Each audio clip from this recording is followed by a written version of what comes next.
What's up? Oh man, you're having a little bit of glitches there, man. What's going on? Hey man, we trying to get this thing started. It is Tuesday. It is a little bit after 8, but don't blame me. Blame the messenger. It is Prizm Gawds show. We had a great weekend. We're gonna try to catch y'all guys up to speed. We have a lot to talk about, a lot to cover. We appreciate the guests who are joining us today. We have special guest Chewy from Black Jada Wolf, also Rome Saint. We're gonna introduce you guys. I'm sure you guys remember Chewy from last what? How many years ago was it? 2 years ago, I feel like. Man, I don't know. It felt like yesterday. We talked about the hat culture, and since then, me and Mark at least 300 hats up. So Yeah. we're gonna bring him out in a few. We're gonna bring out Rome in a few. But first, how was your weekend? First, Mark, how was your weekend? Tell us about that real quick. Oh man. First off, man, thank you for everybody chiming in with us today. I know we don't always have everything to say, but we have something to say. And you guys are gracing us with your presence to There stay go here and Joel. listen. So thank you for chiming in. The other thing, man, we're gonna have to get an updated Prism Guy photo, man. I'm a couple pounds lighter than that, man, and I always look like the big guy next to the little guy there, man. Okay. Uh, and I also want to say this, man. Life is short. Got some news today that another guy in the hobby passed away suddenly, under Yeah. 30 years old. So shout out to Backyard Breaks and Sav Hot Hands there. Tragic loss. I know he was a good guy in the space. I didn't know him as well as some other people, but definitely just wanted to give a shout out there and tell everybody, man, just give people their flowers while they can smell them, because once they're gone, it's a little too late. Life is short, so definitely enjoy it to the fullest. Life, family, friends are all precious, so make sure you're reaching out and just telling them that you're thinking about them every chance that you get, man. So didn't want to necessarily go there, man, but I felt like it was something I needed to get off my chest. So thank you guys for letting me speak my piece there. Dang, man, start the show off, man. Golly, I'm trying to be up. You trying to bring us down? No, I'm just kidding, Oh man. man, I But just know what the no. show is, an impactful show as well.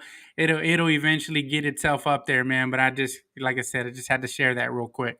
Yeah, no, I appreciate you, man. Anytime. But all right, so look, I don't know if we're gonna be able to make Instagram tonight. So shout out to the people who are on the YouTube channel. Appreciate you guys clicking and subscribe and keeping up with us. So this past weekend, I had the chance to go to the Toronto show in Ontario for the first time ever, and it was a great event. Got a chance to meet a lot of collectibles internationally. Got a chance to see some exciting cards, meet new collectors, see how they do things up north, and it was a really good experience. Did you go to any shows this weekend, Mark? Yeah, actually, I hit up a San Antonio show, and what I'm starting to figure out is that as the space is starting to expand, Yeah, all these mom and pop shows that you were normally accustomed to are starting to kind of get bigger to the yeah, point where they're expanding so much that they're bursting at the seams, right? yeah, And you can just see, like you always say, you get a pulse for the hobby from the ground level.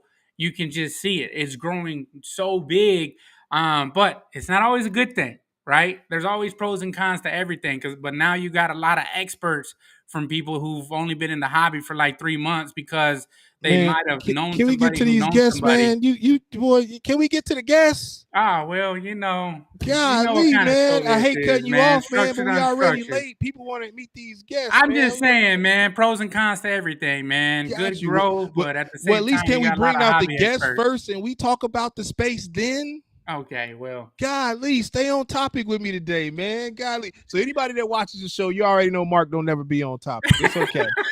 So look, so we're gonna bring on our special guest. We got Chewy, which you guys have met last time. What up, Chewy? What's going on, guys? Thanks for having Hey, me what's out. up, man?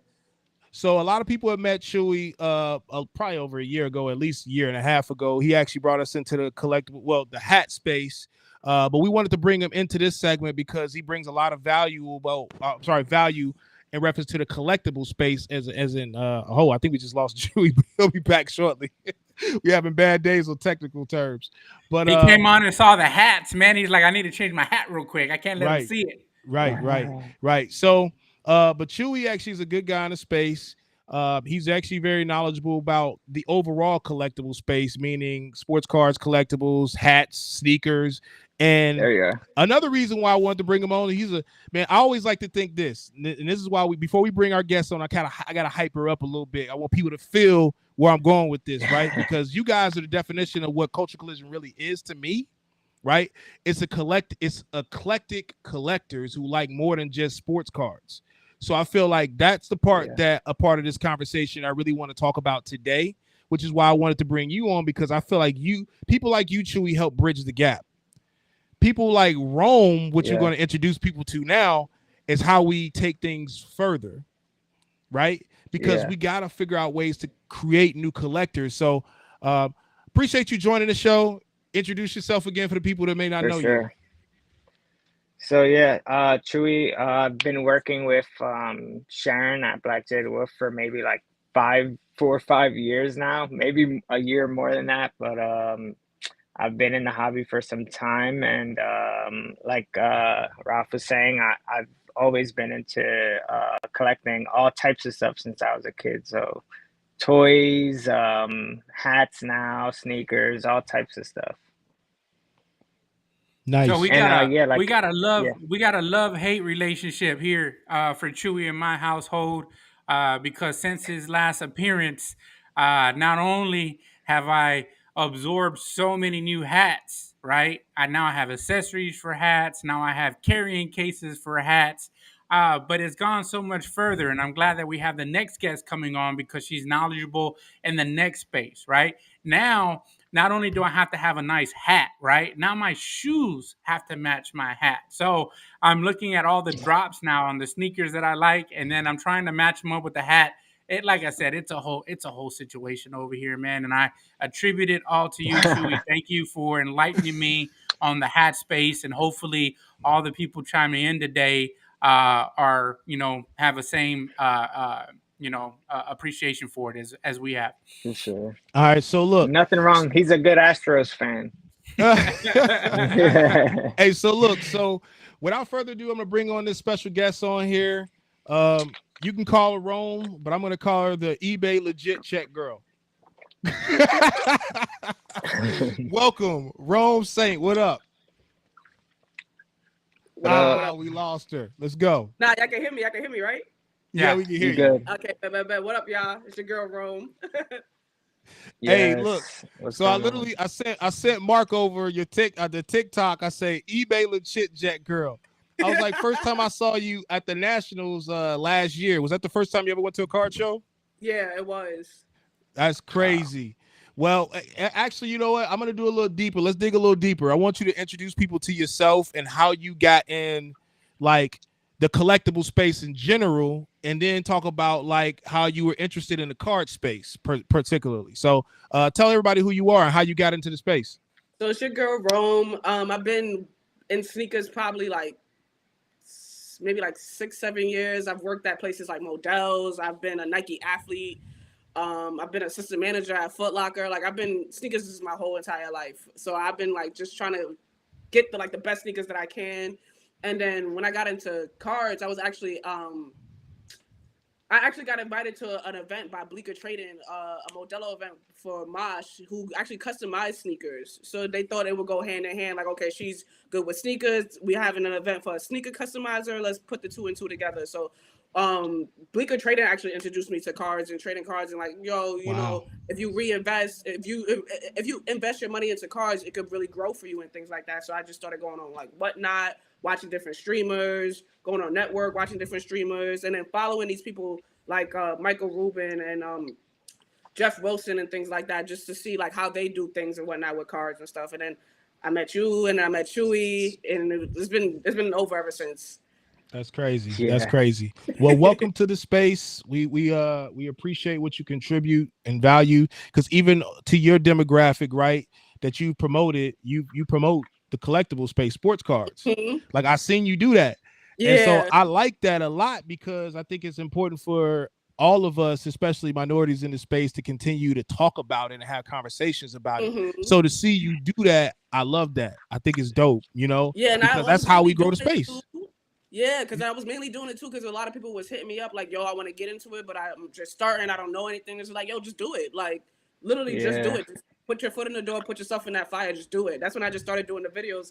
And you see me with the Bleaker Trading had like it's Roman. We're talking cards, but that went crazy. Like, Nah, That's that was huge. It was dope to see that because, like, a lot of people, like you said, asked me a lot, like, through the years, always asked me mm-hmm, for information and stuff. And, like, I've always been, like, so shy about going on social media.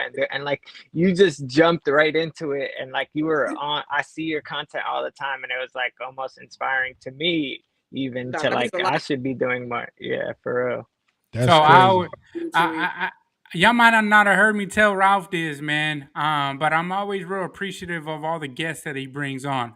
Because I'm a student of every collectible out there, and I don't get on here and pretend like I know everything, right? mm-hmm, But like even the first time we brought Chewy on, like I was so like giddy about it because there's so much to learn about hat and just the culture yeah, Man. in itself. And whenever he brought on here, I was asking Chewy like 3 million questions, right? Because I'm genuinely interested in things I don't know, right? And mm-hmm, so whenever he said he was bringing you on, Ro, like there's so many things that I've encountered in my life in regards to shoes, and I don't want to jump, put the cart before the horse here, but there's so many questions that I have because I've scratched myself my head thinking every day, like, how do I know if a shoe is real or not?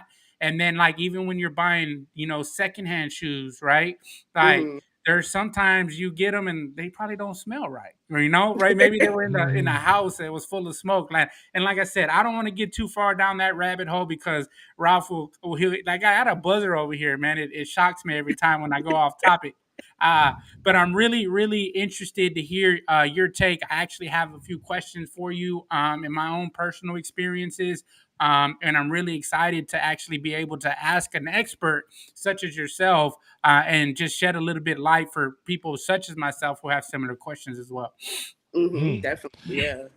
So check this out. So Rome, and Chewy, you guys are both from how do I say it? The mecca of like culture, like I'm gonna say pop culture.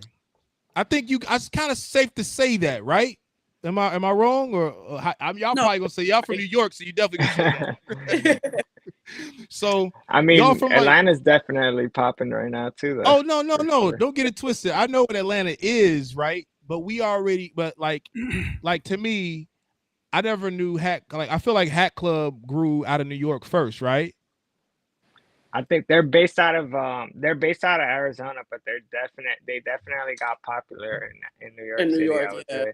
Yeah. Well, So and so, I say this, man. There's some hat clubs, hat stores here in Houston that are gonna give them a run for their money, man. Yeah, well, they're definitely working hard out there for sure. well, I was gonna say with the sneaker culture, right? And also, I feel like New York was kind of the mecca for sneaker culture at one point in time. I'm sure, and I think they probably still are because every time I used to go to like sneaker events, and I seen New Yorkers, man, it was kind of grimy out there, boy. If you ain't top It's 10, crazy. you ain't top 10 in Yeah. line, bro. You might not get it because they gonna let everybody else from New York get theirs before you get yours. I've seen That's the just the culture. I seen it. craziest. I seen it with my own eyes. I can't say Yeah. Complex Con It's, like 2, 3, 4, well, about 4 or 5 years ago was crazy for me. But I don't want to stay too off topic because I'm really excited about talking about sneakers and there's so much to say about it. Um, Rome, can you I guess answer this question about what got you very popular in the sneaker space and how that came about, like your relationship, because you used to work for eBay, you used to work Mm-hmm. with other companies. I don't know if you want to talk about those or whatever, but feel free to talk about that and chime in to how your popularity in social media grew and how you took things to the next level. I think it really more so started like at eBay. Like, of course, I was doing things at Foot Locker and stuff, and certain people knew me. But I think it really took off at eBay. And it didn't take off until like my second show that I actually went on, which was in San Antonio. I believe it was Private Selection. They gave me the Travis Scott Fragment One to authenticate, and it didn't release yet at all. But I knew all the checkpoints because we see unreleased sneakers at the warehouse. So it was just like I was legit checking in. I'm like, yeah, these are real. And they're like, you sure? I'm like, yeah, I'm positive. This is why it's real. This is why it's real. This is why it's real. If it was fake, it would look like this. It would look like this. It would smell like this. Mm. So they took that and was just like, all right, let's see about another unreleased sneaker. Then they gave me the Travis Scott, what's that one? The one with the strap. It's like came in the brown colorway and that blue colorway. I can't remember the name of the shoe off the top of my head, but they gave me that You one. talking about the Travis Scott. trainers? Yes, the Talking about the trainers. trainers, yeah. That's what I was Yep. thinking about. Yeah, so they gave me the trainers and it was like, yo, legit check this. What do you think about this? And I'm checking and I was like, this one is good too. And it was like, nah, like this girl knows her shit. Cause I'm saying I'm not just telling you, yeah, it's real, yeah, it's fake, and just let you go about your day. I'm telling you why it's real or why it's fake. And that's what people loved about it. Like they want that information because they don't know themselves. So it's just 100%. like if they have somebody teaching them the actual right checkpoints and what to look for, and they can actually see that on their own when they're looking at it, then it's like, oh wow, like she's an expert. She knows what she's talking about. It's like, yeah, like I've been in repetition training like for forever before I came out here to these shows. That's Yeah, crazy. but it's interesting though how they took the sneaker authentication over to the card authentication, which I'm not 100% fond on because it takes like 8 weeks for you to get a card after you win it on eBay now. But I do agree with the checks and balances of it all for people that aren't as knowledgeable about certain cards, right? That you're actually getting something that's legit, such as a shoe, right? Yeah. I don't know how many times that I bought sneakers off of eBay prior to their authentication or their guarantee stamps that I get them, and man, when you walk in them, they just don't feel the same. And I think that Mhm. like the walk in the shoe authentication and it all like tells itself because the ones that aren't real, they feel real cheap and real cardboardy. Mhm. And real heavy on your foot. Feel like you got bricks on your feet. Man, that's crazy. Well, all right. So look, we got a whole show today. We definitely want to stay on topic. We got a couple of different things we want to talk to you about Rome. And like I said, we want to talk to the two from the Mecca. I'm going to say the Mecca of pop culture, and talk about the sneaker culture versus the card culture and comparing the spaces. I'm not gonna lead it up because I know it cover you up, Chewy down there is covering you up. But it's all good. How do you You're compare? Good. How can you compare like the sneaker culture to the collectible space? Would you guys? Well, I'm gonna start off with you, Ron, first, as you the guest, the new guest. And so far, what do you think?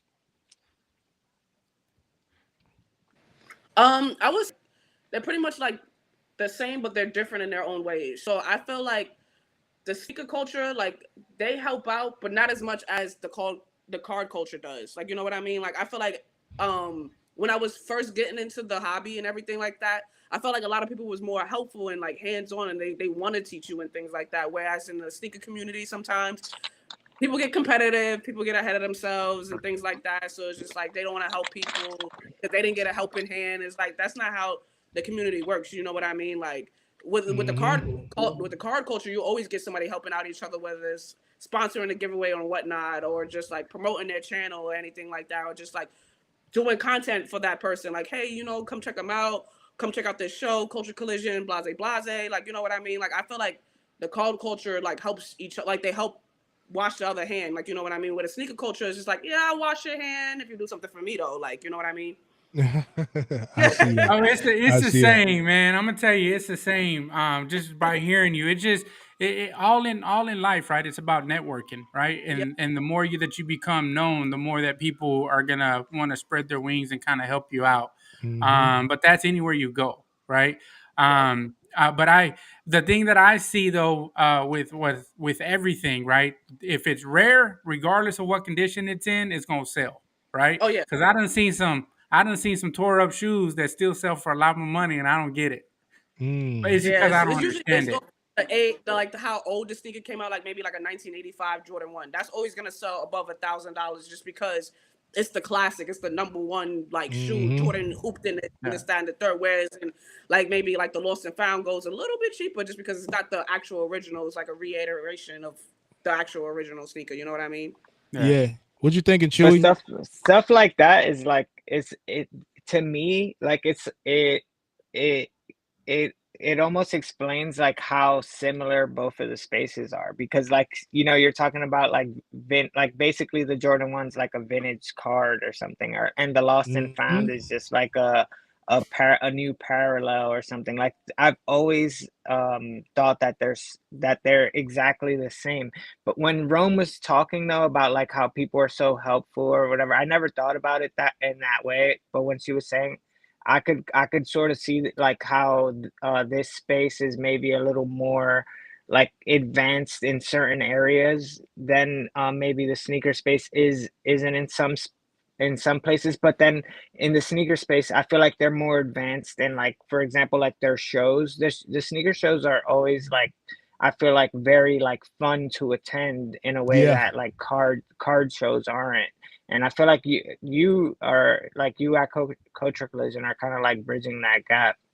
But yeah, that's what I No, was I thinking appreciate it. when you yeah. No, thank you. Thank you. I think that's why I wanted to bring this party together to be able to talk about the similarities in the collectible space, right? Which is, I've talked to, well, at the last Culture Collision, I had a person that came up to me and was trying to figure out the significance of the Jordan 1s, the lost and founds. And I was like, oh, yeah, it came out, it had the little paper, the special wrapping, and all this other stuff, and trying to explain it to him. And then I had somebody who was a part of the sneaker culture explain it to him. And he was just like, oh, there's a story that goes with it. And he was like, oh, that makes it more interesting to me. Like, I like the shoe. But you know what I'm saying? But here's the tie back though. Most people in the sneaker culture might have might have a $2,000 pair of Yeezys, $3,000 pair of Yeezys, whatever they got, right? But they don't own a Jordan rookie. Right.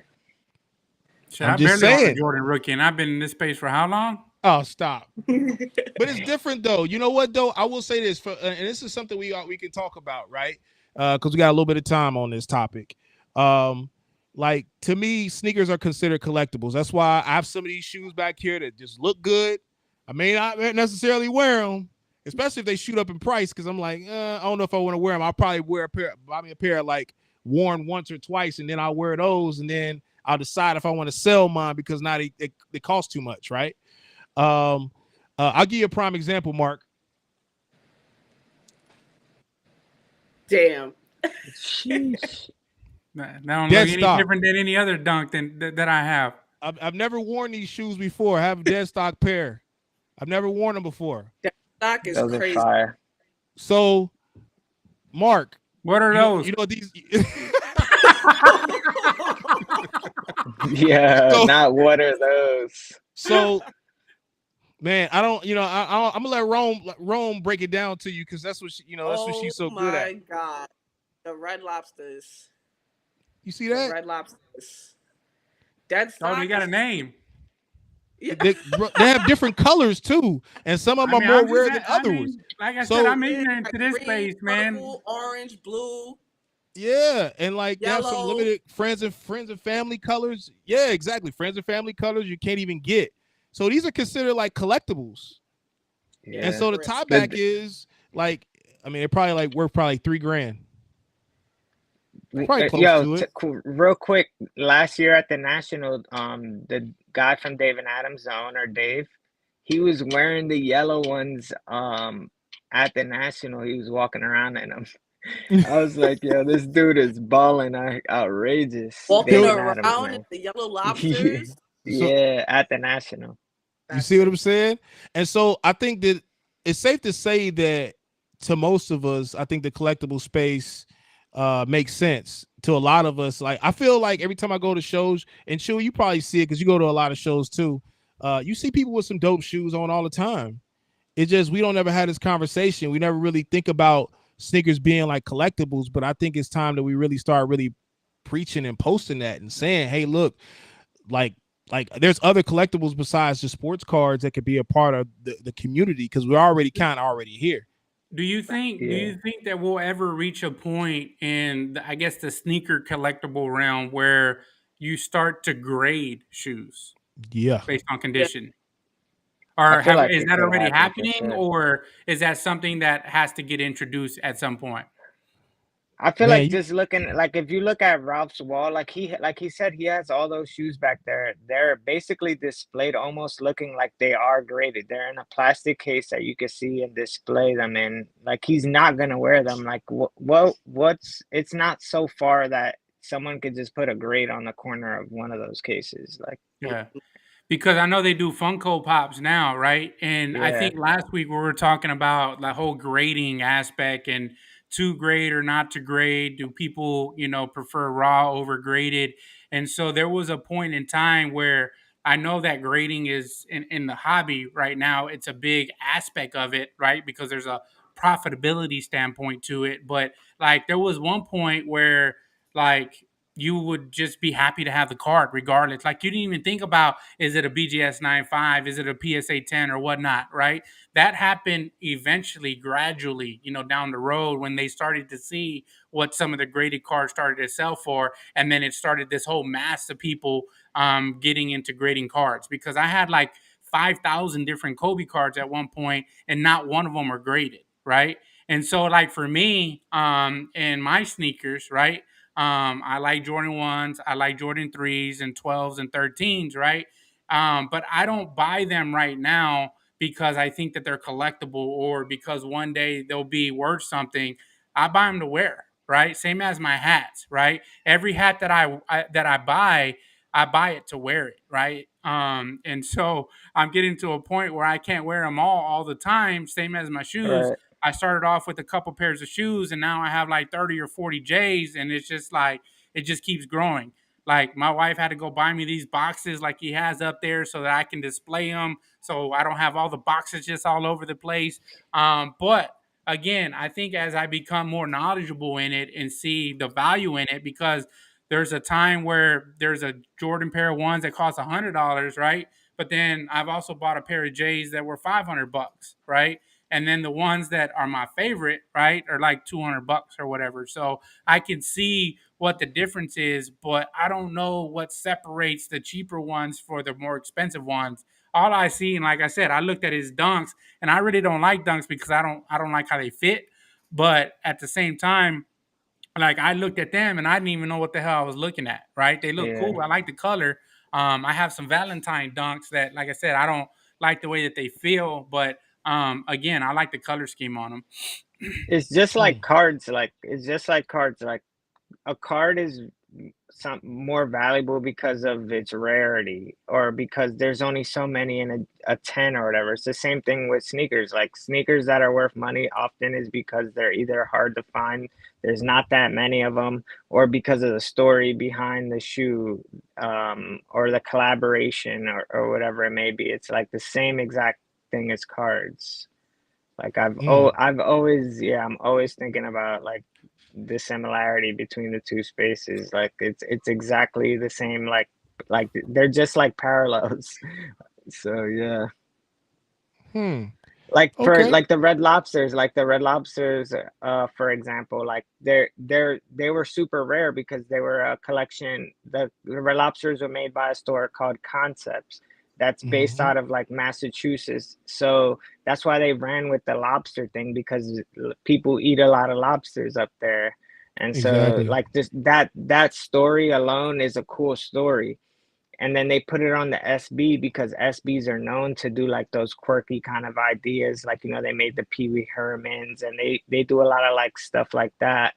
And so it made sense to do it as an SB. And then it makes sense because they're from Massachusetts. And then they made them dumb, like super limited, super rare or whatever. So like that, it's like the same thing. They do that in the card space. Okay. I So mean, it Yep. makes sense. Now, I mean, like I said, I ask questions because I don't know, right? Hmm. Not that I'm not intrigued or not that I don't care. It, like I said, I look at them, and I think that dunks actually run a little small, right? So I didn't know that. So yeah. I bought my size, my J's, right? And now I have to get a half size bigger because they run a little small. And I guess that's Yeah, Nikes in general sometimes. I try to do that with SBs too. I go a half size up because of the tongue too, and they're very narrow. Yeah, Mhm. that's the other thing. I got a white foot. All right. So let me ask you guys a question. I mean, do you feel like sneakers should be a part of the collectible space, or like you kind of feel like they just like, man, it's just like I don't really feel like it really fits. Like, tell me how y'all feel about that. I feel like I've it should be a part. All right. Sorry. Go ahead, Ron. Go ahead. I said I feel like it should be a part of it, just because it's just like going back to like Jordan ones or anything like that. Like it depends on what the year like it came out on. So it's just like if you got it in good condition, and then going back to the grading, and you could grade the sneakers and grade it just how we sell sneakers. Like, okay, dead stock. This one is BNDS. This one is lightly used, super used, like used, like things like that. That's should how the grade should be. So I feel like it should be a part of the collectible space because, Yeah. like me personally, like I know I will never let go of my 2015 Bordeaux. Like they could re-release those or whatever the case may be, but I'm literally gonna still wear the 2015 pair because it's like that's the best. That's the best one. Like, Yeah, Yeah. yep. And if you know Mark, you'll know that they're slightly different. Yeah, yeah, they got different color Jordans on them. You know, they got a different color No, insole. Like I've seen that, right? Like my favorite pair of J's right now are the patent leather Space Jams. They're all black, you know, patent leather ones, right? With the that's Reggie. purple Jumpman. And like That's I bought a pair that's for my Reggie whole to family us. because I liked them so much. that's But Reggie to us. so No, That's I've Reggie. always, I've That's Reggie, always, Mark. That's Reggie. That's Reggie, yeah. Mark. We don't. The Space Jams are classics. They're classics. No, they are classic, but they just no, still but I'm Reggie saying though. Space Jam ones, not Space Jam 12s. Like they're all black patent leather. Like that was the first time they came out. Oh, I know what you're talking about. I know what you're It's talking okay. about. Yeah. I get it. No, Still not the Reggie. Space. I mean, Space Jam, like you said, that is Reggie, but I'm talking about Space Jam ones. But yeah, No, I've I'm gonna always leave you alone. I'm gonna leave you alone. But no, all right. So no, I'm gonna move on to the next topic because we definitely got a couple other topics to talk about. Ro was probably an expert in figuring out how to spot fake sneakers. So I figure I'd ask her some tips, especially to the people who are watching and viewing and knowing how to spot fake sneakers. Talk to us about this, Ron, please. It's a Yo, y'all problem. gotta smell they gotta smell the shoes. They gotta smell the shoes and check their boxes because there'll be a lot of fake boxes. You sit here, rub the label. It's supposed to say RFID. Ain't no bump, no RFID in there at all. Then you open the box. The box look like a cereal box. The shoe is mad tight in the box. It's like there's no space. You gotta literally like shove the shoe out, like see what's going on. Then if you struggling with the insole, like struggling, like really like manual labor to pull it out, that thing is Yeah, fake. man. Like that thing is fake. Or There you sometimes go. like the weight will be off. Like so if you're walking with shoes and you're like, damn, my feet hurt, my legs hurt, like it's mad heavy, them shits is fake.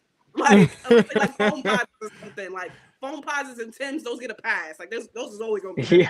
Yeah. Well, there you go. She pretty much gave us a light version of how to spot fake sneakers.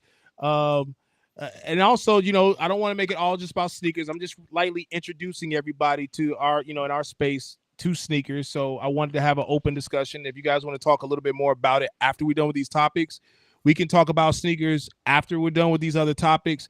Up next, I want to talk about the Tops Conference. It was in Atlanta, Georgia. Did you go, And Rob? you saw what? Did you go? Yeah, I ain't get no invite. Oh, I ain't get no invite. That's a got different you. conversation, though. We'll talk about that another time. But we'll just say I ain't get no invite. But it's all good, though. Was it You know. they did it only for stores type of thing, account holders? All right. So Tops had a conference in Atlanta, Georgia. It was for vendors, people who have Tops licenses, people who have who are doing breaks. Those are all most of the people that I've seen. Did you see anybody else, Mark? Nah, like I said, I've seen some shows that were like not shows, some shops that majority were getting invited to the conference. Yeah. Unfortunately, we didn't get an invite. Me or Miss Prizm Gawds didn't get an invite, but that's okay. Next time we'll be at the front of the list. We just have to do something different. That's all I'm gonna say for right now. But the cool thing about the Tops Conference, they actually talked about some new products. They talked about some interesting news in terms of their redemptions. You want to talk about it, Mark? Yeah. So now when you pull a box and it has an expiration date, they used to do, I think it was, what was it, 8 years? It was 8 years, and now they Wow. bumped it up to 10 years now. So there was a lot of times where you pulled a redemption out of a pack and it expired, and there was nothing that you could do with it. You see it time and time again right now with Upper Deck, people going back, digging back through the boxes of Exquisite and pulling out autographs out of these boxes, and that's 20-year boxes, right? But you know they're not able to redeem it. Upper Deck won't do anything about it.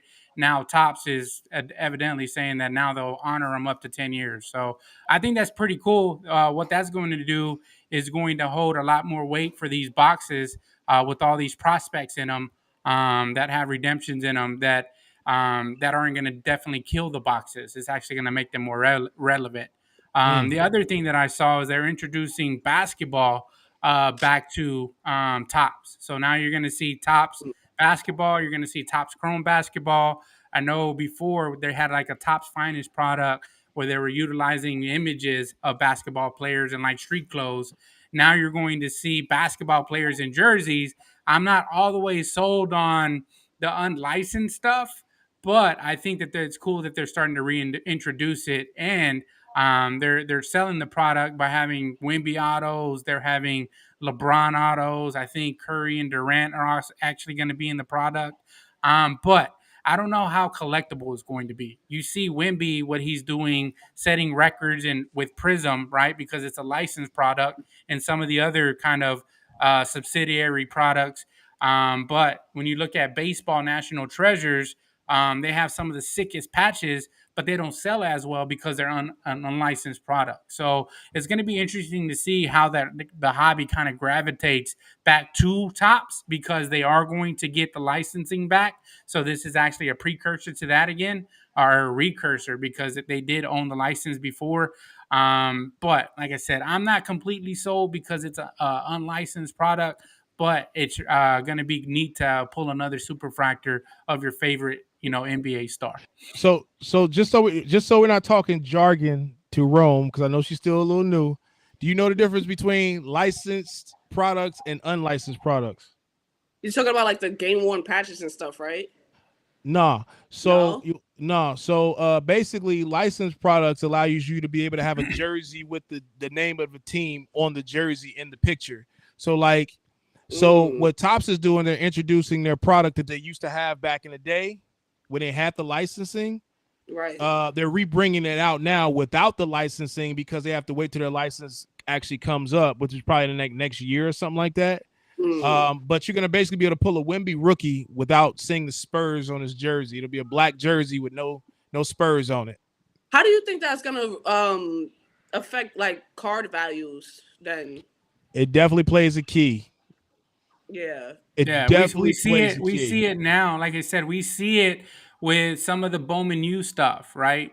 We see it right now with the Prizm baseball, right? Like Flawless baseball for Huey P. You can go pull a black finite Prizm of one of the hottest baseball stars, and it sells for a fraction of what a Topps Chrome superfractor. Just because you're able to see the licensing on the team, it's almost like the comparison between buying a college card, right, and then buying a NBA or a professional team card.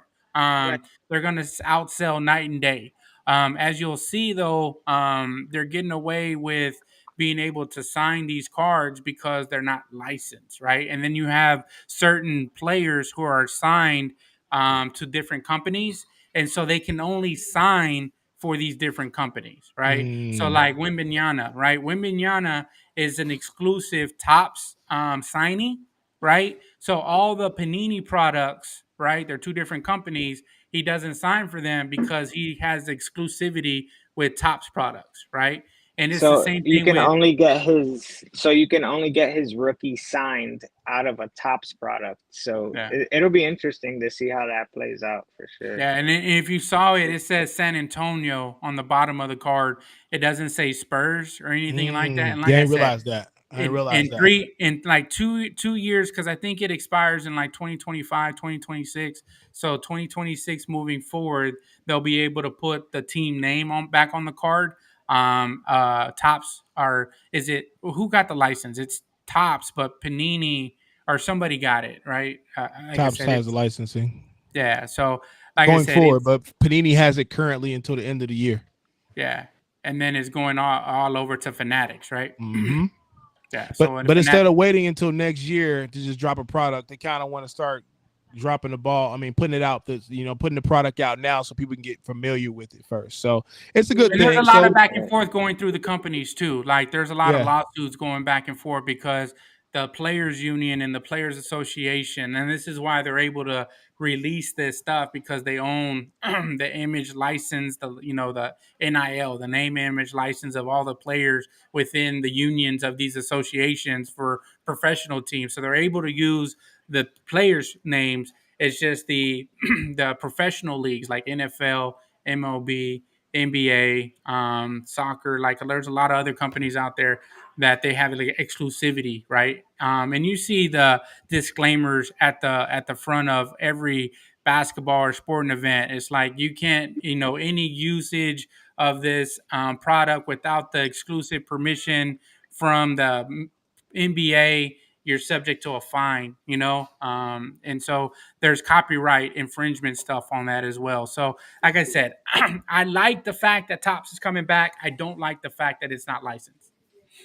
All right, Yeah. I ain't gonna lie to you, Rome. Probably the easiest way to say it to you is how UEP said it: real sneakers versus fake sneakers, real Yeah, Yeah. there's licensed knockoff. products versus unofficial licensed products. I ain't gonna Yeah, lie nah. to you. I'd rather have the licensed product, and I think Yeah, the why average doesn't collector is gonna feel the then until exact same way. You said what? I'm sorry. Why doesn't Tops just wait then until they get the license? Because you're gonna release all this product, and then if people doesn't really like gravitate towards it, then it's like you're wasting your money producing the product and all this other stuff. This is a small sample size, right? Mm, There is like you said, we're looking at the chat right now, and it says Top Crack is back. So there is a demand for it, right? It's just there's some hobby enthusiasts. There's some people who really gravitate to licensed product versus non-licensed product, but right, they're still selling out the shelves on this stuff. There's still a market out there for it. There's still It's money to be also made. it's also because they're not like for your question, Rome, they're not gonna just make a whole new product that people aren't familiar with. They're gonna bring back Topps Chrome or Topps Finest. That's like a product that's like a Jordan 1 or something that people like know and they collect, and like it's a brand that people miss. And so they're gonna reintroduce it without the licensing because people already know the product from Mm-hmm. years ago, and it makes it easier for them to consume it because they're already familiar with it. Yeah, and Yep. it's like they're introducing the Jordan 46, right? Like I don't even know about those shoes. They hurt my feet. I think it's 36. I'm joking a little bit there, but I think they're on like 36 or 37 or something. Like I don't even know what those are It's anymore. I okay, think man. It's okay. I picked up a pair the other day and I didn't like them, right? And I think it's the same thing. You're reintroducing Jordan a don't like him household either. name, and you're hoping that people gravitate towards it. Hey, so look, so all right, so somebody asked me a question, kind of close to what we already talking about now, which is why I'm bringing it up on Instagram, asking if unlicensed cars from Tops, if they will be long term, will they hold long term value? Let me know how you feel about that, guys. I know Rome is kind of a new question for you, but you can also speak how you feel about it. We'll help you out because we want you to feel comfortable talking word, about it. word. And we got you, so we'll hook you up. But basically, will it hold value? And I'll tell you mine last. Go ahead, y'all. Well, Go ahead, Mark. you got to remember, Topps invented the refractor thing on the card, right? Now, you might be familiar with some of the newer products like Prizm Silvers and Prizm Golds, right? So Topps created that, right? And so a lot of the iterations that you see, a lot of the shiny effects that make a lot of these cards valuable and desirable, Topps invented that, right? So they're the OGs of that game. And so, yeah, I think that long term, this first iteration back into the gates, I don't think it's going to hold a long term value. But then again, I could be wrong. You look what everybody said about 2012 Prizm when it was first introduced, right? That stuff you could pick it up for a dime a dozen. Now it's one of the most sought after products, and you see what some of the Prizm Golds are going for and selling for now, right? And you got to also keep in mind that Wimby is probably one of the biggest names in the hobby right now, and he's the one that's carrying, for the most part, That's the correct. entire basketball product line, right? Yep. So being able to capitalize on his rookie year success and his rookie year kind of sensation, I think that there's going to be some emphasis and some long term validity to it. But look at what happened with Prism draft picks, right? And that's what I'm going to equate Topps Chrome unlicensed to is Prism draft picks. it's gonna come out. It's gonna have a a good little wave, and then it's gonna die out, right, until the new stuff comes out.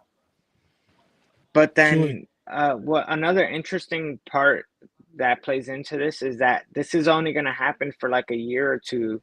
So Topps Chrome it's almost like that year where they had to put two draft classes together, 2013 or whatever. It's like one of these weird years. I feel like that's what this year might be for like players like Wemby, because I think like good I point. think like players like Wemby are definitely going to hold their value, especially for set collectors and people that want to have his rookie cards. But in 2 3 years, the Topps products will have the licensing, and so this is just gonna be an off, like a just a small, you know what I mean, a small collection, or just this draft class that, you know what I mean. It could be something that might be considered rare later or interesting or something like Hmm. that. You know, It you is. never Go know. ahead. All right, what you think, Rome?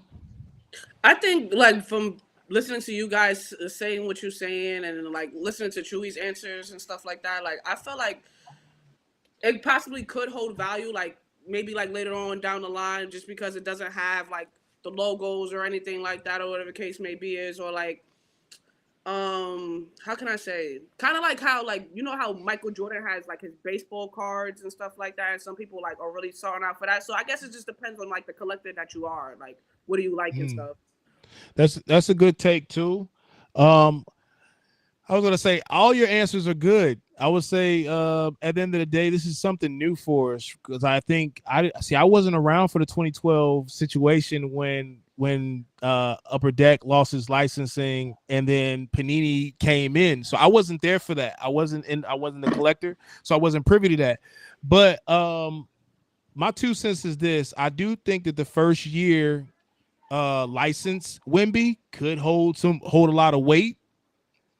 It could hold a lot of weight at some point in time. If you think about the fact of, like, remember LeBron's first Lakers card, what that did when he first became a Laker.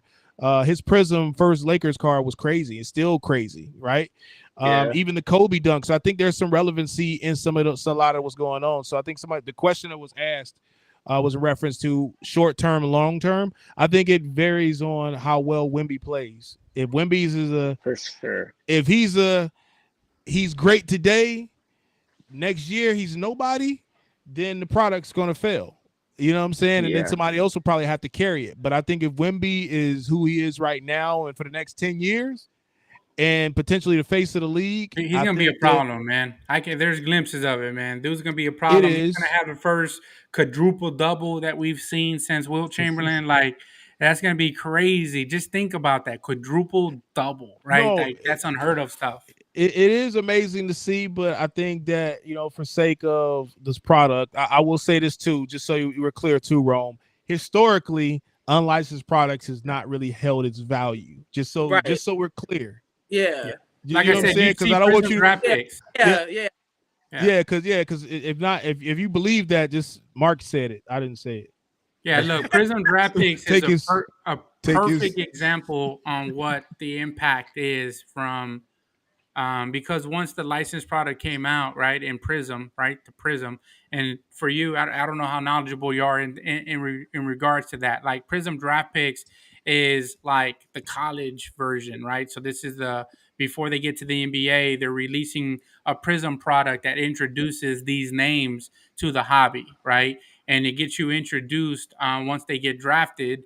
Then right, people start buying them. They get a little buzz. They get a little bit of hype, and it's right before like Donruss. I think Donruss is one of the first licensed product that starts coming out for people right after the draft. Or NBA Um, hoops. NBA hoops. okay, probably NBA hoops, right? So Mhm. it was one of those. It was either who I was gonna guess at hoops or Donruss, but then you start to get introduced, right? But then like anything else, right? There's a quick wave, right? And you'll typically see that some of the higher prices for these cards are going to happen in the first or second week of the release date. Once you start to hit the open market and people are trying to buy singles, you'll start to see the higher prices, and then once it starts to get watered down and you start to get introduced to more exposed to that product, you'll start to see it gradually go down. right? Yeah. As we saw with like even Prizm Wimbies, like when the silvers came out, like the silvers were selling for like $2,000, and I think that Prizm Draft came out when we were in Dallas, and you saw some of the non-licensed stuff of Wimby selling for like $10,000, right? And now they're like 2,000. Like you can get them for so cheap now, and I think that to me, right, and in my experience with licensed and unlicensed stuff, that's going to have a similar effect. But it's Yeah. going to be interesting because I haven't seen the whole checklist. But it'd be interesting to see a LeBron James Wimby dual autograph, right? And Mm, I think for them that's to create interesting. some buzz, it might be one of those cards That'd that be does crazy. So that. Yeah. I pray Tops didn't hear that, so that way you can get credit for it. Hey, but no, that's dope though, man. How do y'all feel about? Well, how do you guys feel about LeBron James autograph coming back out in new products? He hasn't signed. When's the last time LeBron had a Good NBA? one. Oh Well, yeah. Oh, he has it in Goodwin, but it's like unlicensed again, and yeah, you see the it's Yeah. another difference. unlicensed product. You No, see the high NBA. school. Yes. You see the high school autos, the lower. Well, I forget what the high school is. I saw the show the other day, It but had to be like 2008-ish or something like It's that. been a while. 2009. 2009, 2010, and I think 11 they lost their license, right? Uh, And you saw that Sheesh. decline afterwards, and I think it's going to be the same thing. Like what's going to happen to Panini afterwards? They're going to have their own unlicensed NBA product as well that is going to Man, suffer really bad. yeah. I mean, I ain't gonna lie to you. It's and I don't want to be negative, but I just think it's a dark period that could happen within the next years because a lot of new collectors are going to come to the space. They're not going to understand. They're not going to necessarily know. Like Rome, I come through, I buy Topps Chrome. Oh man, I'm going crazy. Why is my cards dropping? Why are my investments cut? Why what happened? Yeah. Why is the third year Wimby true rookie card worth more than the unlicensed one? You know Yep. what I'm saying? Like that can happen, and that can really happen. Yeah. You know what I'm saying? The first year Topps Chrome Superfractor in a San Antonio Spurs jersey can be worth more than a unlicensed Just rookie, technically Man, rookie. I Word. think That's I'm so excited to see the true superfractors back, right? Like we see it with Gold Vinyl, it's a knockoff superfractor.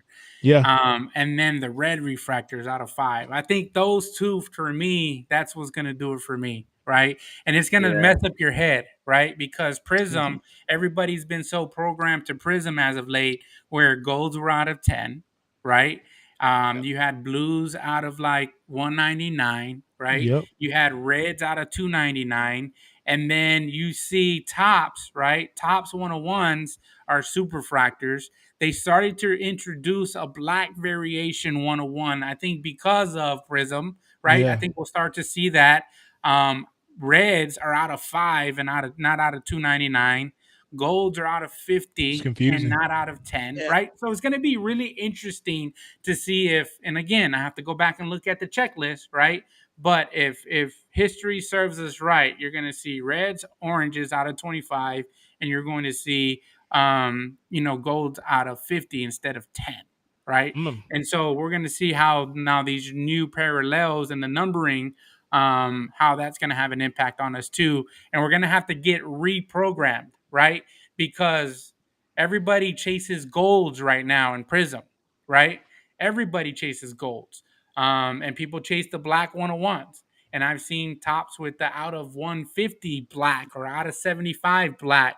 If we see what Bowman does, right? If we chase the Bowman kind of numbering of parallels, now we're going to have to be reprogrammed. Now it's about a Yeah. gold, right? That used to outsell everything.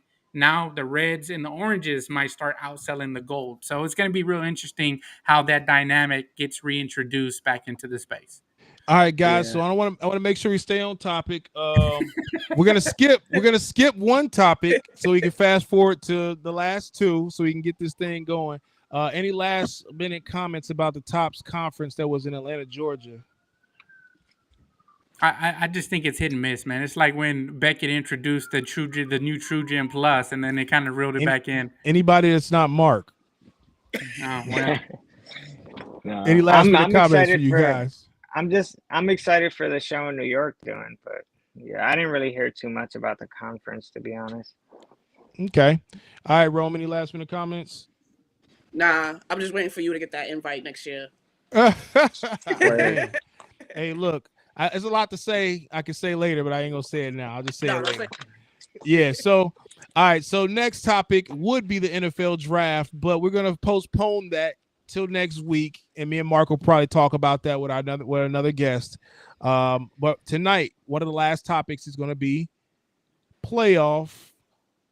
I'm sorry, the NBA round one ending tonight and early predictions so far.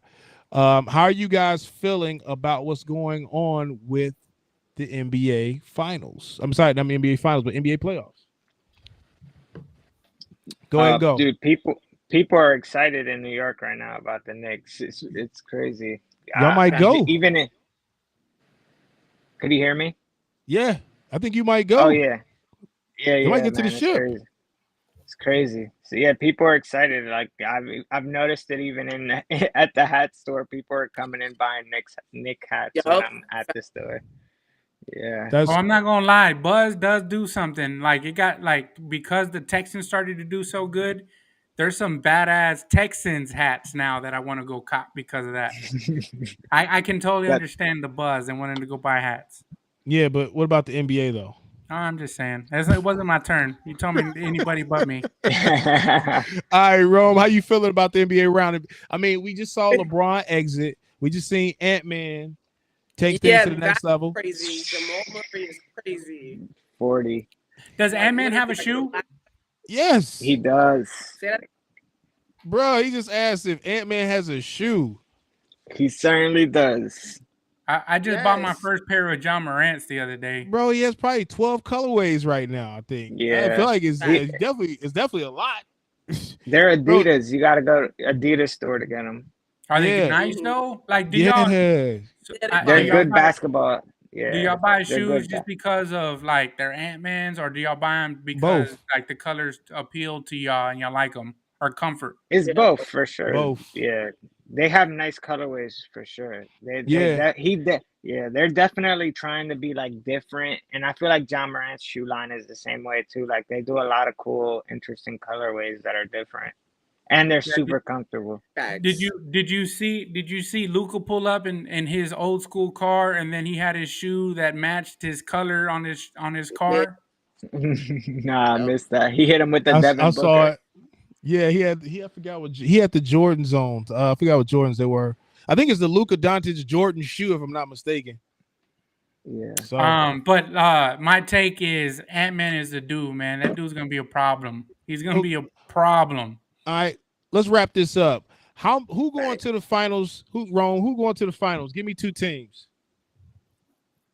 Ooh. Nuggets. Damn. Maybe the Nuggets and maybe the Knicks. I'm not gonna lie. The Knicks look really good. Like Jalen Brunson's been going crazy. Mark I over there shaking agree. his head like hell no. No, I agree. What's Chewy? What you think? I would like to see that as well. That would be crazy, dude. So At we saying Madison Square Denver Garden. versus the. I don't know if I'm the Knicks. I want to play Denver. Yeah, that would Yeah, it's facts. But it would be cool though. It'd be He said Knicks just happy to be there. yeah, exactly. All right, Mark, who you got? Man, I'm gonna go out on a limb, man. I think the Timberwolves beat the Nuggets, honestly, and I think them young boys over there in Oklahoma City, I think they're gonna give whoever comes out of Mavericks and Clippers a problem, right? So it's gonna be interesting to SGA. see Timberwolves, Thunder, like the faces of the new faces of the league, right? I think the next wave, because although I mean the easy pick, I think is the Nuggets, right? They just swept the Lakers, but I think that they don't have a player that people gravitate to. I think as great as Jokic is, right? Like no discredit to him, like I would gravitate more to an Ant Man, right? I would gravitate more to a Shea Gildress Alexander, like this next wave of next, because of the culture or whatever have you, right? I think I saw a quote earlier today that said, "Man, we haven't seen somebody so vocal and so cultured since AI, right?" And I think we also saw that in Moran as well, but with Ant-Man, right? And this next culture wave and shock that he's about to, put on the league, which is great because ratings have been going down because we haven't seen anyone take that next step up after LeBron. But now you're starting to see it with Morant. If he wouldn't have gotten to the issues that he had, but the kind of noise that Ant-Man is making right now, I think they're going to kind of ride that wave a little bit. And I think the matchup problem that they create towards the Nuggets, if they get past them, we could see them in the finals. And I don't even want to think about what the hobby, right? It does to the hobby if you see Ant-Man in the finals. On the other end, I mean, look, I'm looking at what it looks like right now, and it's hard to get past what the Celtics have done this season. So I'm gonna go Ant-Man Tatum in the finals. Boo. Yeah, so I'm gonna go the complete opposite, but I'm just gonna say these last 2 years remind me of the Houston Rockets wave when Hakeem Olajuwon won those 2 years after Jordan. Like it was just those weird years where Orlando was trying to bubble, Kobe was trying to bubble, and I think that's what it reminds me of. And so I think the easy out is Denver's going to probably win it this year. And I think that's just what's going to happen. I would like to see Minnesota versus the Knicks. That'd be crazy. I think Minnesota versus the Knicks would mind, be.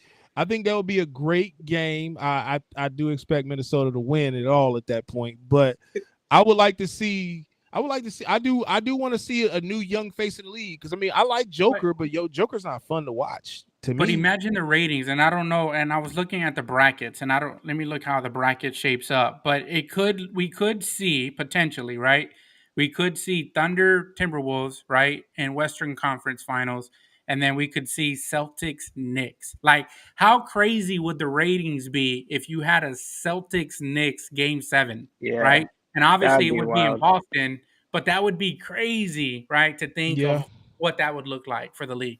What's going to happen? We already know who's going to win. I mean, Boston and the Knicks are going to definitely play, but I think figuring out who's going to get to win it all, I think is going to be the mystery. Is it going to be Denver because we obviously think they're still the best team that's left over, or is it going to be one of these young new hype team? Like I don't think OKC beats Minnesota, but I think it's going to be a tough game. That's going to be a tough series, period. Because it's going to be who's going to be the best player on the court.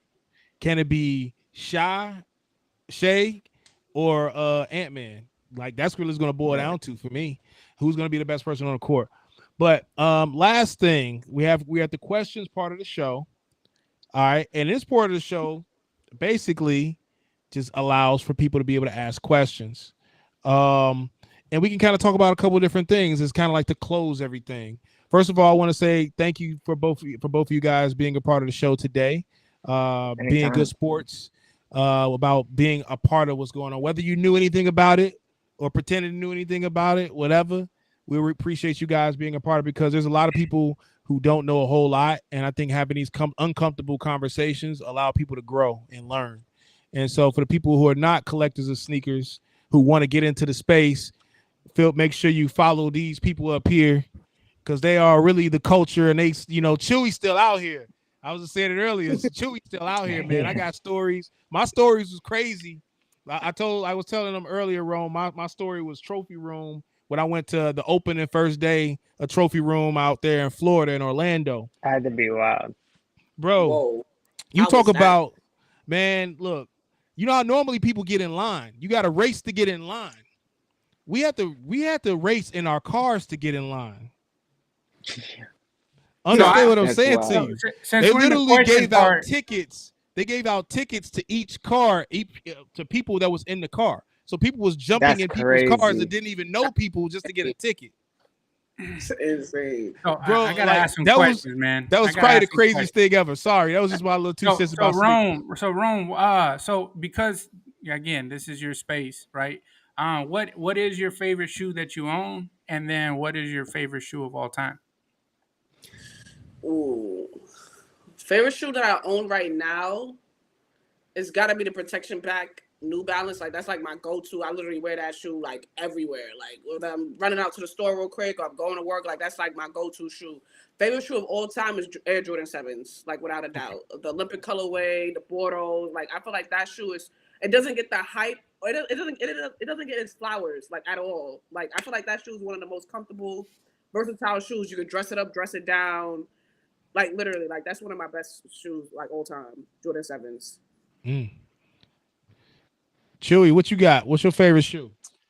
My favorite shoe, sorry, my favorite shoe is probably like the Jordan 4 in like any color. I've always just liked the shape. Dang.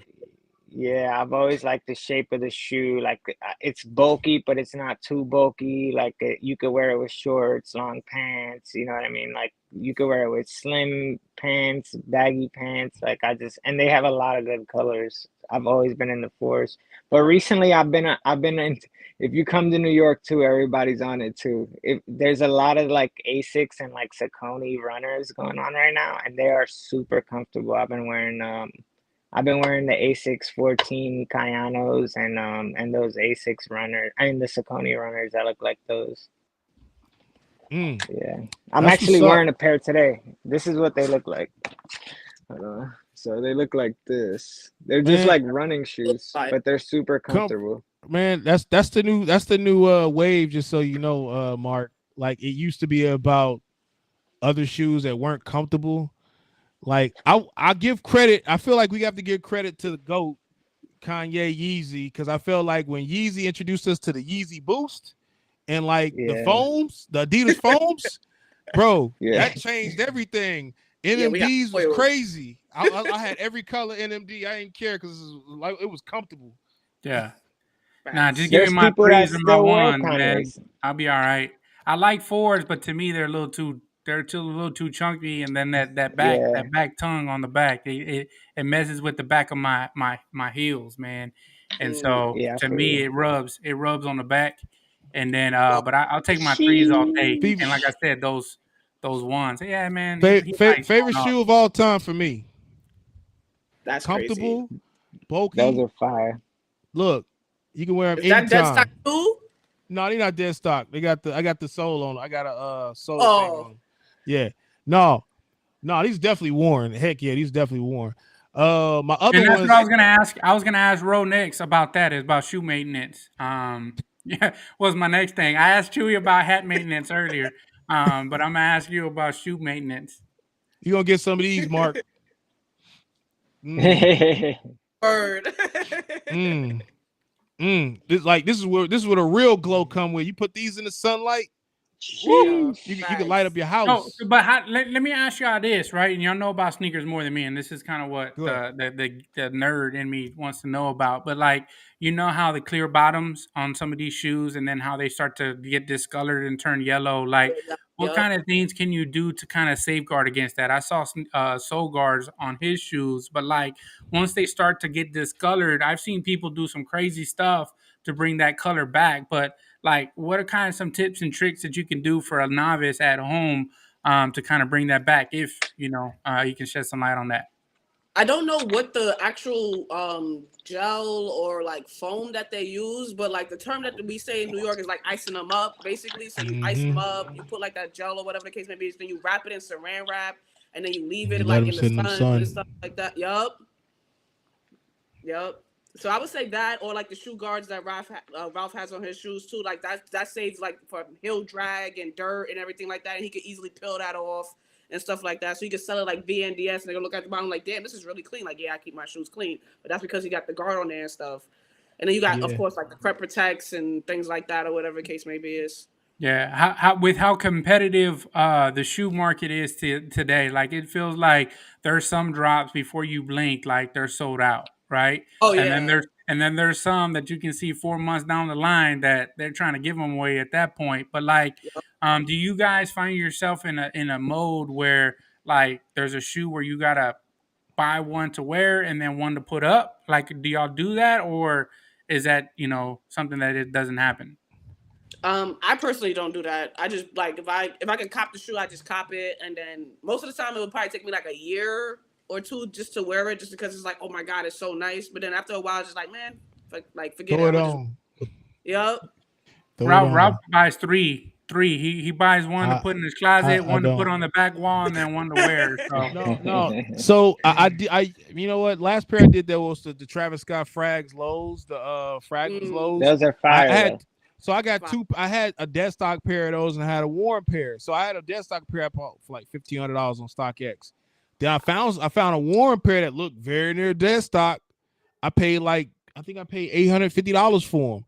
So I was Wow. like, I paid. Of course, I paid more than retail, Mark. But the whole moral of the story was really just like instead of me wearing this pair for $1,500, I can wear the $850 pair and sell the $850 pair when I'm ready. For Fact. basically, I might be able to sell them for more than what I paid for them, even Yep. though they were worn. You know what you I'm saying? I you might be able to sell them for 1,000 and then worn. Bro, I done worn them like 20 times. you know Yep. what I started to gravitate towards It's because 20 it, times. I'm it's good. gotten it's gotten like it's a problem. Like there was one day I went on to like Nike.com and they were running a sale where they were selling like Jordan 1s for like 80-90 bucks, right? Yep. And so I bought every color that I could find. I think they delivered like 12 pairs at one time, right? And so, but what I've started to find out is like there's some people that really take care of their shoes, right? Oh yeah. And you can go Mm-hmm. buy a used pair that was lightly worn for a fraction of the price. And if you truly intend to wear the shoe, what difference does it make if they wear it once or twice, or if it comes straight out of a box at Yeah. that point, right? Yeah. But again, there's some pros and cons with that, right? Like I got a pair of I think it was sixes, like they're all black chrome sixes, right? Oh yeah. And like I got them and they smell like cigarettes, right? Oh yes. And Yeah. then I had another one that smelled real mildewy, right? And they looked like they Oh, felt yeah. fake, they smelled kind of fake, right? Like, and Yeah. I ended up giving them away, like. And so I'm always real skeptical buying stuff on the second end. Like I almost have it ingrained in my head that like the only way for me to truly know that a shoe is authentic is that if I copped it from a store, right? Like that's how I've gotten to. But every now and then I get a really good pair of used shoes that I can wear, and I'm really happy about them because I got them for almost a third of the price, and somebody wore them once or twice, and I'm gonna wear them, right? So what difference does it make if somebody else put their foot in them? Fact. Good point. All right, so look, I think we had a question out here by Joel Garza. I kind of didn't want to. For the people who are watching, appreciate you staying with us. I know it's a little bit after an hour, but we appreciate you chiming in and staying with us. All right, so Joel wants to know about our pickups of the week, and I ain't gonna lie, Rome, if you want to talk about any hats, any cards, any sneakers as your pickup of the weeks, feel free to and do that and do you. Dude said mine was Joel said his pickup of the week was a 2011 Topps Chrome Black Refractor JJ Watt BGS 95. What you Wow. picked up, Mark, and what you picked up, Rome? Well, I wish it was here, right? It's I'm trying to actually pull not it up. here because it was in the mail. So I'll just say the latest shoes that I picked up were the John Morants, and actually over here on the bottom by my desk. I'll probably go get them real quick. But again, I like colors, right? To me, just like the hat, right? And I'll find a pair of shoes to match the hat eventually. But to me it's about colors. It's about like I grew up in like the 90s where every the talk of the town was Jordan, and because he paid for the Bulls you gravitated to like white, black, red shoes, right? So anytime a shoe comes out that is in that color scheme, I naturally gravitate towards it. But I did pick up these John Morants, and I'm gonna get them real quick. I would say the pickup that I got this week, I think I brought a National Treasure Kemba Walker tricolor patch out of 20. I brought that for like 25 cash. That was okay. Okay, Yeah. talk your stuff then. I'm talking. Talk your talk then. I'm listening. Go ahead. Keep And, going. and they reminded me of the pennies a little bit. Nah, they do look like the pennies a little bit. What shoes are those? John Morants. Them the new ones? They're like Kobe's almost. Yeah, they're Yeah. nice. But they Like they're run almost like small. the So if you do get them, you got to go a size up because I have size up because they run small. I yeah. actually They bought my run size and I narrow. had to turn them back because they fit so tight, right? They have that shoe glove in them. And sometimes that's a good thing and Mm, sometimes it's a bad thing because it doesn't yeah. allow them to stretch and breathe. Yep. Yeah, I But feel you. Well, they're nice i- looking though. if you like those, you'll like the Ant Mans because Yeah. basically they look almost like that, but they got a high top. Word. Yeah. What All was your right. pickup of the week, Ralph? Shoot. I picked up a LeBron James SPX 95. I was trying to find it. It's in this my bag. Let me see if I can pull it out real quick. That's probably my pickup that I picked up this week. If I can find it. Shoot. Sorry. Other than that, I did pick up a pair of sneakers that came out today. Don't make me lie. The Shoot. Travises? Yeah, yep. I picked them up for me and my son. Not really sure how they're gonna look on my feet. I'm not You really hit on. big on I'm not really big on like Ooh. off-brand Jordan stuff, but I do like Travis Scott's twists. I do Yeah, like Travis Scott's I like twists. that shoe a lot too. Yeah, it's like because I feel like it's a shoe that I would wear in the summer. You know what Yeah, I'm fact. saying? Like when it ain't something I'm gonna be like, oh man, I'm gonna keep it forever. But I'm gonna wear it. I'm probably just gonna wear it. Like I'm just gonna like, all right, whatever. Oh, here go to Word. LeBron. Pay no mind to the price, but yeah, there you go. Yeah, That's mine was fire. a little blurry too. Like Joe Yeah, Burrow came in today, so I guess yep. I could share that. I just picked that I'll up take today. gold Joe Burrow out of 10, PSA 10. Those are the I think it's like a pickups. pop one or pop two. I think hopefully he bounces back. But if you see, like he scares me, Joe Burrow scares me. And if you know, like football sells any day of the week, and Fact. football quarterbacks above anything else outsell anything. Like you can sell a football card in season, off season, mid season, playoff, no matter what, you can sell football cards. He scares me because each of the last few seasons he's gotten hurt, right?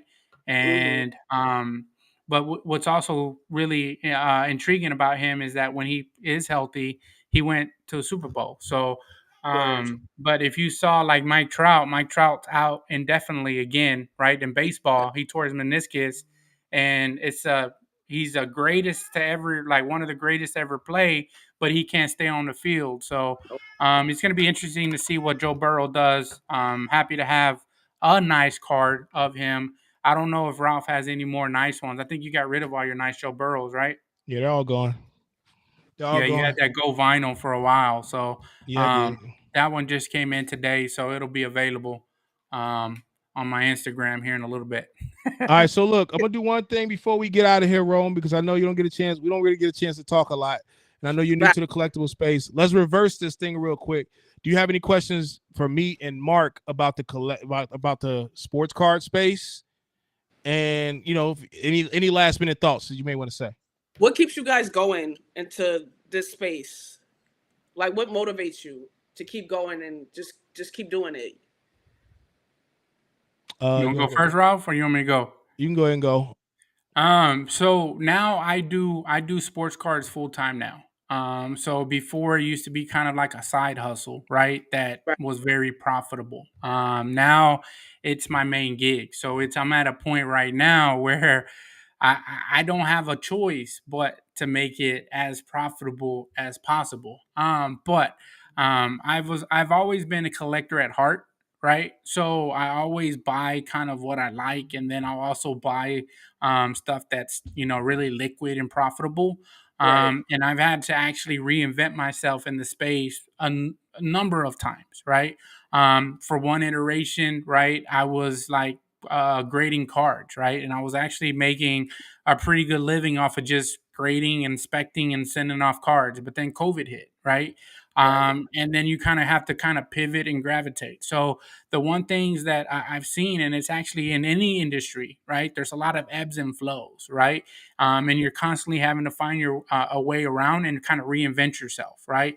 There was a lot of people who came into the space and were able to make a lot of money during COVID because, I mean, you could throw a rock in the ocean and hit it, right? Yeah. Right. Now you got to be a little bit more resourceful. You got to be a little bit more, know how to navigate the different avenues. And I tell people all the time, if you have, we talked about it with Mike, if you got a dog in you, you got a dog in you, right? And so you Right. go out there and get it no matter what. So I think that for me, being able to kind of keep up and kind of pivot and again, reinvent myself and understanding what lane I'm in, it allows me to not only take a step back, to take 3 steps forward, but it keeps me engaged. And like I told you before, I like learning, right? I'm always a student of this game, right? And so I'm always finding out new creative ways to make a living for myself and actually enjoy it at the same time. And so, I mean, there's sayings. I mean, I can talk into them black and blue in the face, but there's sayings out there. You do what you love, you'll never work a day in your life. And it's actually something that I wholeheartedly love, right? Because it was a childhood, very childhood, great memory for me. And then I'm able to do it for a living now. That's crazy. Yeah, That's right. that's dope. No, I'm in agreement with you. So look, no, for real. So Mark said a lot of similar things that I would probably say. I'm gonna probably piggyback and say that the collectible space is still young enough to where it's a good area of opportunity. I think this space changed my life. It showed me that I could do this full time as a career and not just like a job. I mean, people look at so it's funny is like people look at people that are flippers, where they call them flippers, right? Mm-hmm. And I look at it as opportunity to be able to like to make a career out of it. Cause like, I mean, there are literally people in the sneaker space who are cool making $20, $30 a shoe. And that's what they love doing. They'll do it all. They'll do it till they blue in the face because they love it. And sports cards, I feel like we're still young enough and blessed enough to be able to, our margins are better. And I think that it's still young enough to where we can have more people in it, and it can get to the point to where it's a lot of opportunity. Like take me for instance, or even like Dr. Collectible. Dr. Collectible is he's a new guy in the space. He recognized an opportunity. It worked out really well for him. Right now, he's a potential face of the space. Facts. And I think that because of people like him, I think there's always going to be opportunity for us to, advance and figure out new things, right? So I say that to say with you being who you already are now, and then you tie that to this space, it's definitely going to be a lot of opportunity for you.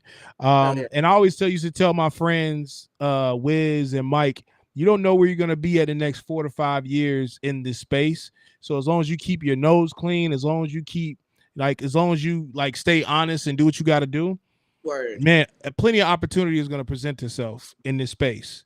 You know what I'm saying? So I say that to you being a black woman in this space, I think it's plenty of opportunity, and I love for you to continue to stay here and be a part of it, engulf yourself in it, be a part of the culture, and help me push the agenda of trying to make it not just because for a long time, and you'll probably see at some point in time that this space has always been kind of like a very tight niched family that can be hard to navigate in. And I think that but with that being said, there's a lot of opportunity for you to be great at this. And I ain't gonna lie to you, my success in the card space allowed me to even appreciate being a sneaker collector even more, because now I ain't got to go get in lines no more. I'm just gonna buy what I want. Cause like I will say this, cause like and this is another topic off topic, but it's like I feel like us in the collectible space, we lose sense of reality when we talk about these astronomical numbers. Like you probably go to a card show and you say 2,000 this, 5,000 this, 25,000 this, 50,000 this. Last card just sold for 300,000, 200,000 this.